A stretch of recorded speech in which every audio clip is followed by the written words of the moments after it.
জাহান্নাম বছরে 2টা নিঃশ্বাস ছাড়ে। কয়টা নিঃশ্বাস? একটা নিঃশ্বাস গ্রীষ্মকালে যখন প্রচন্ড দাবদাহ চলে, ওইটা হচ্ছে জাহান্নামের নিঃশ্বাসের ফসল। ওই প্রভাবে পৃথিবীতে এরকম দাবদাহ চলে। এই সায়েন্স বিশ্বাস করবে?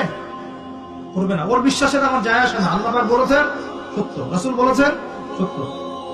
আরেকটা হচ্ছে শীতকালে যখন প্রচন্ড ঠান্ডা, তখন শীতকালে জাহান্নামের এমন একটা জায়গা আছে যেটা কিন্তু শীতল জায়গা। জাহান্নামের পুরো জায়গাটাই কিন্তু আগুন নয়, এমনও জায়গা আছে যেটা কি খুব শীতল। ওই শীতল অংশ শ্বাস ছাড়লে এই যে পৃথিবীতে সেই এই শীতের একটা প্রভাব চলে আসে, প্রচন্ড ঠান্ডা শৈত্যপ্রবাহ চলে আসে। এটা হয়তো অনেকে বিশ্বাস করবে না, মনে করবে যে ধর্মান্ধ কথাবার্তা। হাদিসে আছে নবী সাল্লাল্লাহু আলাইহি ওয়াসাল্লাম বলেছেন, কে সত্যবাদী? এই পুরো সভ্যতার রাসূল সাল্লাল্লাহু আলাইহি ওয়াসাল্লাম। এই বিশ্বের সমস্ত মানুষ সত্যবাদী বেশি না আল্লাহ রাসূল বেশি সত্যবাদী?